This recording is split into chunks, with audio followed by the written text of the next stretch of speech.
I'll probably get run over trying to do it too, so. So Patrick, what kind of message you want to send to everybody in the Army? Oh, I'd like to say jobs and education, war and occupation. Woo-woo! What kind of message you want to send to the Army in there? Look how I can't even see. Yeah, we're going to show you what kind of. Okay, sustainability and expansion equals expulsion. Well, I'm going inside, and here's our occupiers occupying outside, and we're hoping for the best. We'll go through the public comment session. So for those individuals that would like to make a public comment, they'll come up here, make a public comment. And then between approximately 7:50 and 8 o'clock, we'll wrap up, and I'll turn it over to the Garrison Commander for his closing remarks. So that's, sir. Colonel Robert McLaughlin, Garrison Commander, Fort Carson.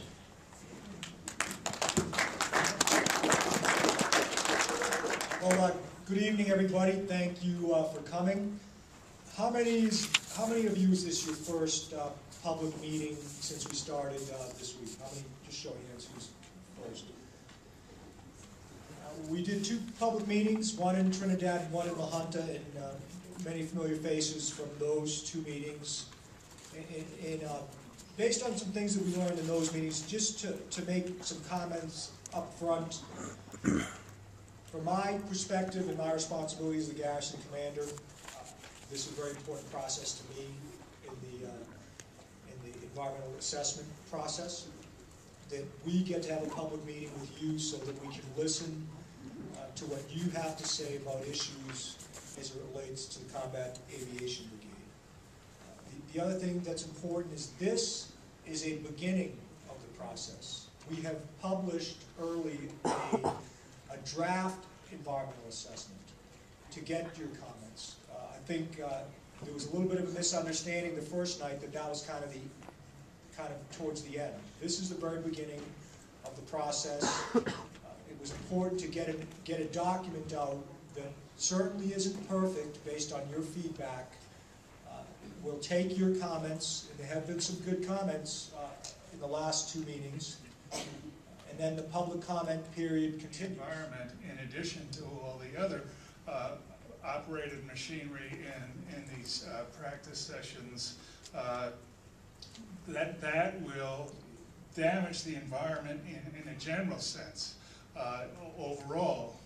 Plus, it's committing the Army to a policy that doesn't take into consideration the fact that global climate change is the major threat to national security of the United States.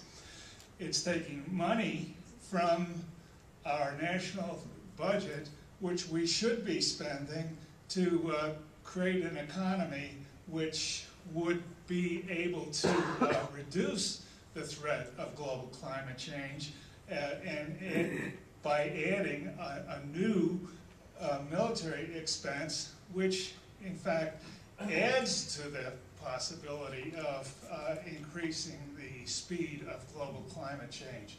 So this is a larger sense of an environmental assessment than just what will impact southeast Colorado. We're talking about the whole planet here, and the strategy of the Army to build more and more machinery to carry out petroleum-based military operations, opposed to their very own assessment that climate change is the major threat to national security. And that's a Green Party issue and a Green Party position, and therefore we object to the damage that this will do to the environment. Oulson. I'm an archaeologist. I work for the BLM seasonally, and I'm here representing the Colorado Council of Professional Archaeologists. And we're consultants with the Army in this process. I pulled some data from the draft assessment, the large version, and I just want to share the facts and let them speak for themselves. At Fort Carson itself, the main post area, there are no important archaeological sites, except I know that there is some preserved rock art there, some really beautiful rock art, but that's not in question tonight. But in the larger Fort Carson area, there are 1,200 archaeological sites, of which 140 of them are considered eligible for the National Register of Historic Places. In other words, they're precious and important. And 56 more are potentially eligible. And there is 24,825 unsurveyed acres within Fort Carson, so we don't know what cultural resources might still be unacknowledged. Then in Pinyon Canyon, fortunately, 89% of it has been surveyed, and there's 4,163 archaeological sites. I know, of which 948 are eligible. So there's 948 precious, irreplaceable, diagnostic, potentially, important sites. In the cantonment area, there are no eligible sites, and that's good news. But then in the same paragraph, and I didn't quite understand this, in Pinyon Canyon, evidently there are 5 sacred sites.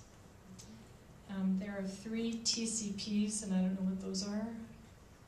TCPs, and 2 areas of concern. So, for me, it's the 4,000 sites in Pinyon Canyon that I hope the Army considers a way to set them aside, not blast them. Well, I was taking a look at the EA this afternoon, and one of the things that stood out for me is that the thing that attracts the Army as much as it does to this part of the world is the fact that it's such a lovely place to raise children and to raise a family, and because we provide excellent social services, education, medical services, and so on. And this is all true. But these things come out of the community, and they're paid for by state and local taxes and local charitable contributions. Those things are paid for by the people who are citizens of this community and who shop in the stores here, pay their taxes, and so on and so forth. They're not provided by the Army. They're there for the Army. They're not being provided by it. Now, what I want to know is, what good things has the Army brought to us? Thank you. Read, Holdread.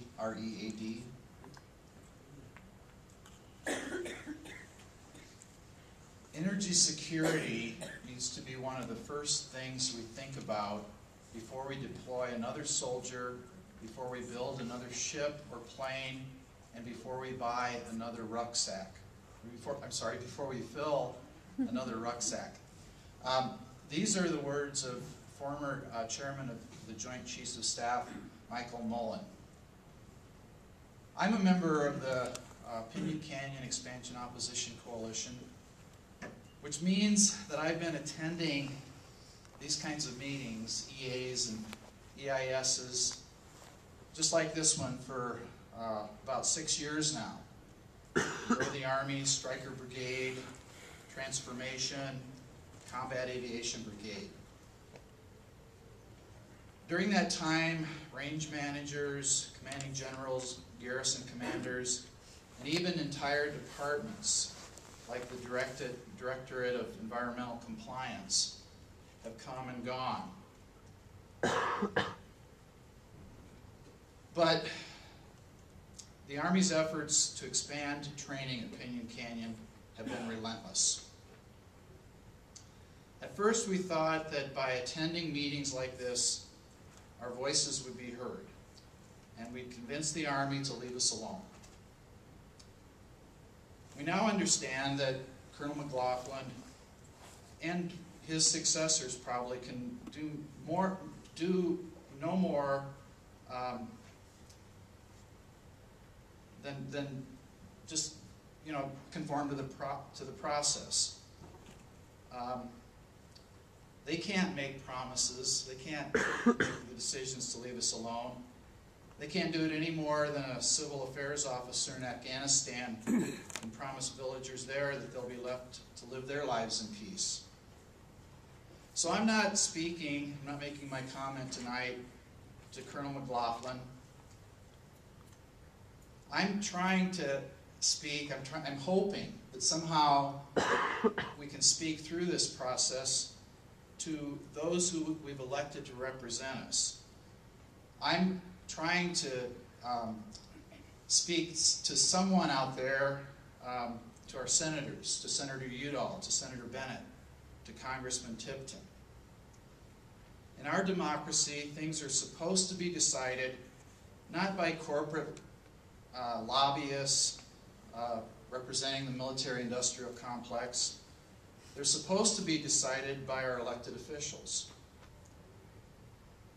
Besides being a member of the Pinyon Canyon Expansion Opposition Coalition, I'm also a member of an organization called Operation Free. Operation Free is a veterans group. And as veterans, we believe that our national security depends not upon ever-expanding militarism and the seizing and controlling of foreign oil fields, but in the development of energy independence. This is an idea that's really in agreement with the statement that I read by the former chairman of the Joint Chiefs of Staff, Michael Mullen.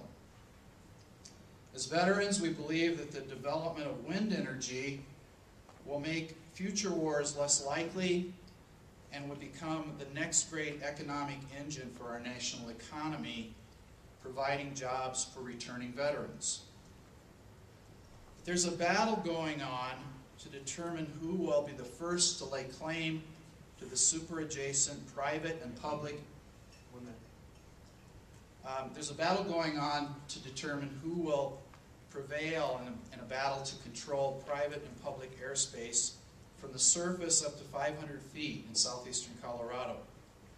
Will it be claimed by the military, or will it be used for the development of alternative energy? This document, it was published by the governor's office on energy. And there's a couple of maps in here that are really telling. One of them shows the areas of the state that have been identified as generation development areas. The largest area for solar development is in southeastern Colorado. The largest area for wind development is in southeastern Colorado. Another map in this document shows the military constraints that exist.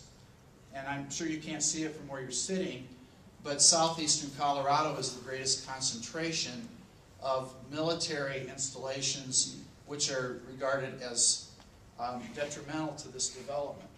Closing comments, sir. Our elected officials have a choice to make about how they'll work to ensure our national security.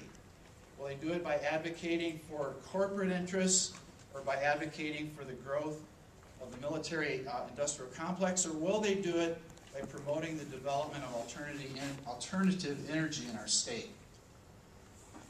By the way, I have a bunch of extra copies of this if anybody would like one.